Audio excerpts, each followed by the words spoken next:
Good afternoon, I'm Sean Yao, and this is One News Now. A number of passengers are still camping out over at the Ninoy Aquino International Airport. Let's check on the situation over there with Gerard de la Peña, who joins us live. Gerard, why are passengers still stranded up to now, knowing that local airlines already have the go signal to continue operations? What happened? Well, Sean, about 200 or so passengers are still stranded here at the Ninoy Aquino International Airport due to absence or cancellation of their respective flights to their destinations.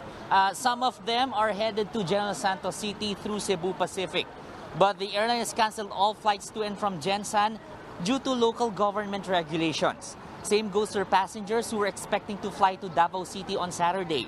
The Davao City LGU says their airport was not yet ready to take in passengers that time. They were taken to a public school in Villamor Air Base to protect them from the rains. This because airport authorities cannot take in the passengers inside the NAIA. They say this is to prevent contamination and spread of COVID-19. Transportation authorities, meanwhile, have made an appeal to local airlines. According to officials, airlines should check first if the local government units are ready to accept passengers before selling tickets.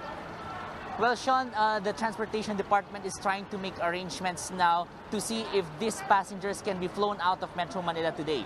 They are also trying to see if they can arrange for sweeper flights, which will be paid for by the local government units of their destinations, and in which case, the airlines should be able to refund these passengers for their canceled flights.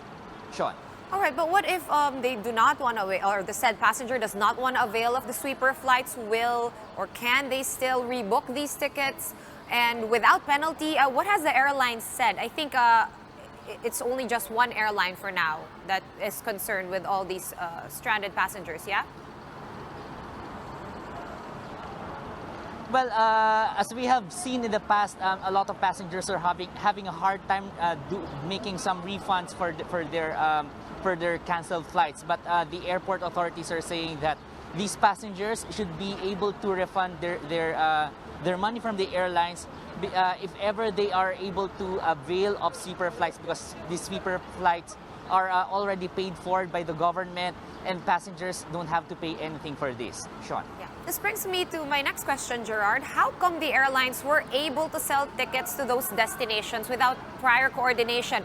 Was that the case, or was it because the regulations and rules keep changing from week to week? Would that be the case? Also, how can passengers find out whether or not their booked flights are going to push through or not, like even as early as the night before? Well, Sean, regarding your first question, I think that's right, because the situation is fluid right now and the policies are changing from time to time. And that makes it hard for both the airlines, the airport authorities, and the passengers, of course. With regards to your second question, how can passengers find out? Well, they have to always be in touch with their airlines.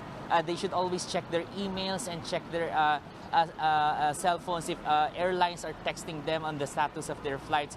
But I think it's really impossible right now for everyone to be able to see that, because even if airlines have this effort to reach out to the passengers, I think there are still some who are not able to get the directive. So I think passengers should be proactive enough to reach out to their airlines and confirm and see if their flights are pushing through for the day. Sean. All right, last two questions, Gerard. The first one of which, who you mentioned that these people that are stranded there right now will be taken to Villamor. Who is paying for their meals and whatever money they might need for the transfers or for the delay and for waiting? Should they choose not to go to Villamor, what happens to them then? Well, the transfer to Villamor was made by the Department of Transportation, because it's kind of dangerous here. It's really not comfortable here at the terminal if they're going to spend the night here.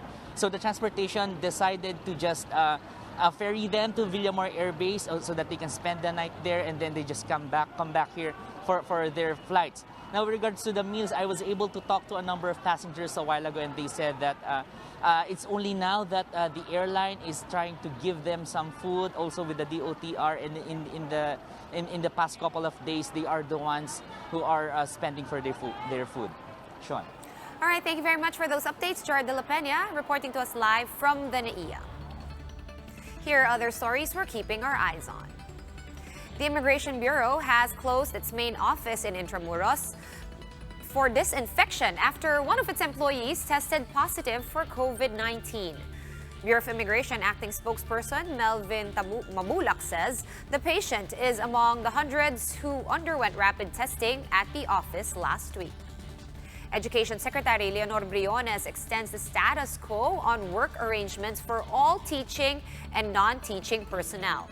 In an advisory, Briones says that they shall continue working from home until the issuance of new guidelines, except for those specifically authorized to be part of the skeleton workforce. And St. Luke's Medical Center in Global City, Taguig, has launched its drive-thru laboratory testing. The hospital management says that patients will no longer have to go to the lab for different types of blood tests. However, the lab tests offered are limited and do not include COVID-19 swab or rapid tests and drug testing, among others. For more updates, follow News 5, The Philippine Star, and Business World online. I'm Sean Yao, and we are One News.